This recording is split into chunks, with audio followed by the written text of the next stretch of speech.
هلا اخوي مازن. وعليكم السلام ورحمة الله. صباح الخير استاذ ليث. هلا بيك، يسعد صباحك. صباح كل المستمعين. هلا تفضل مازن. استاذ ليث، انا قبل ما اشرح قضية اخي بدي احط مناشدة انسانية. نعم. الى جلالة الملك سيدنا عبد الله الثاني بن الحسين ملك الانسانية ابو المظلومين. انا قضية اخي استاذ ليث، اخي كان يشتغل في مطعم يمني.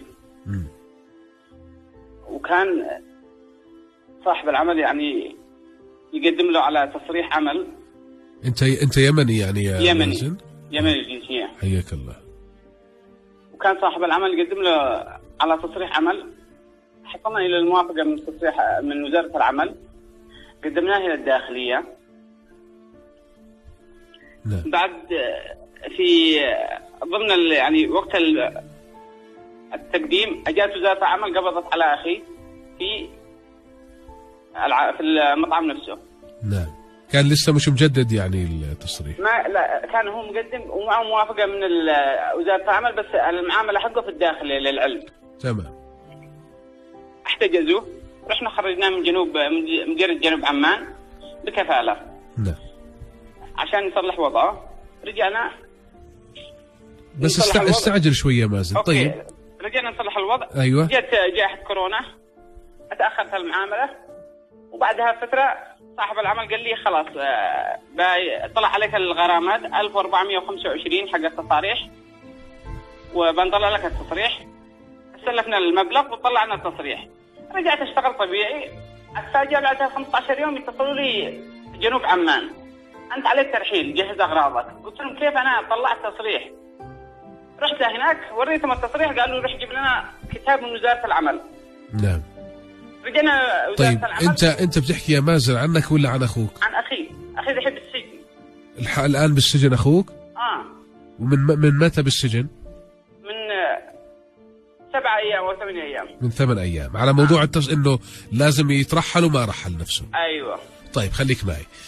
أنا معي مدير التفتيش في وزارة العمل مهندس هيثم نجداوي. يا مرحبا مهندس، صباح الخير. صباح الخير، يا هلا عليك. هلا بيك مهندس. اللي فعلا يعني مثل ما سمعت أنت جزء من حديث مازن، اللي حاول يجدد بس إجوا الشباب كشفوا فرق التفتيش قبل ما تجهز معاملته، يعتبر مخالف؟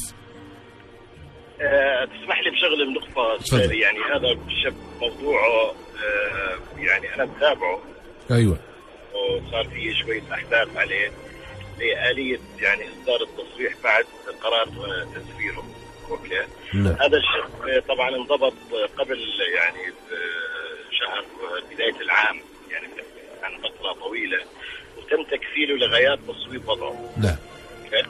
لا بعد الفترة تجاوز الفترة القانونية لغايات تصويب الوضع، واللي هي عادة بتكون احنا بنعطيهم بنجدده لغاية 3 أشهر. يعني هو كان منسب بتسفيره. أوكي.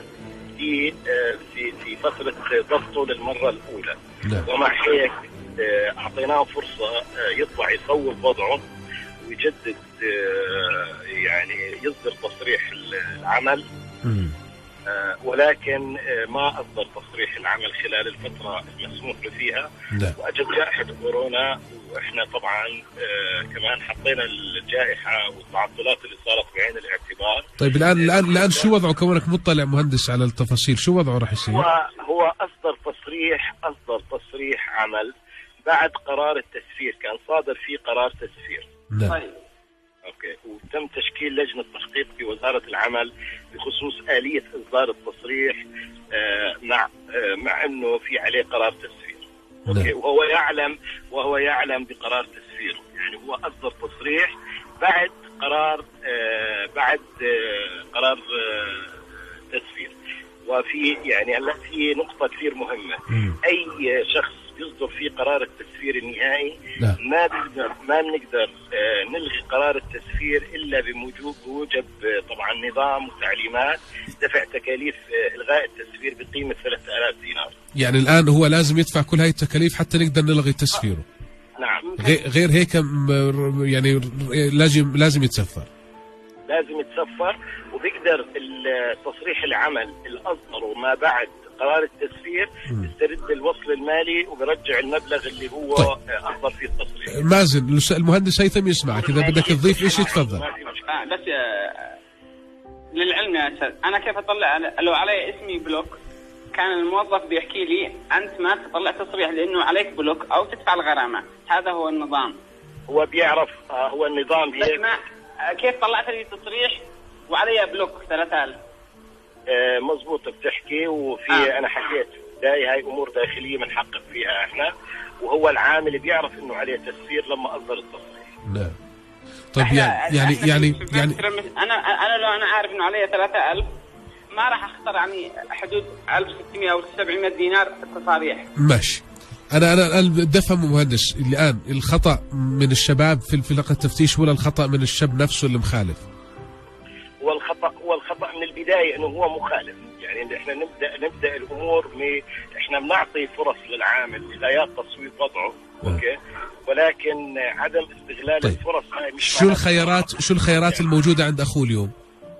الخيار الوحيد يا إما بيسترد الوصل المالي اللي أصدر في التصريح نهاية آخر تصريح أوكي وبتم تسفيره، أو بلغي قرار التسفير من خلال دفع 3000 دينار، وبعد هيك بتم يعني بتنتهي الموضوع. غير هيك ما في أي خيار ثاني. لا ما في أي خيار ثاني. سمعت أخوي مازن؟ بس يا أستاذ ليس الغلط هو من عندهم. أنا راجعت الوزارة وقال لك الغلط هو من الكمبيوتر، إنهم أدخل اسم غلط. بس هذا أنا ما مش الغلط مني أنا. طب إذا تبين مهندس إذا في غلط بموضوع الإدخال وهذا يحصل، يعني هل ممكن يكون في عندنا خيار ثالث؟ لا هو إحنا في عندنا لا بغض النظر. هو بغض النظر احنا الاجراء التحقيقي لغايات ادخال الاسم خطا او غير خطا هذا اجراء داخلي احنا بنتحقق من يعني اي ثغرات يعني ما راح يغير النتيجه. لا ما بيغير النتيجه، لانه هو العامل على علم بانه هو في قرار تسفير، ومع هيك اصر باصدار تصريح العمل. احنا هاي شغله متاكدين منها، لانه هو مبلغ وهو مكفل، يعني هو كل البيانات عنده معروف، وهو بتابع الوزاره وبيعرف انه هو يعني الان كيف بيقدر يطلع من السجن؟ بس بدفع المبلغ اللي عليه؟ بده يدفع يلغي قرار التسفير، يلغي قرار اللي هو 3000 دينار. نعم. طيب مازن، انا اسف ما قدرنا نحل المشكله.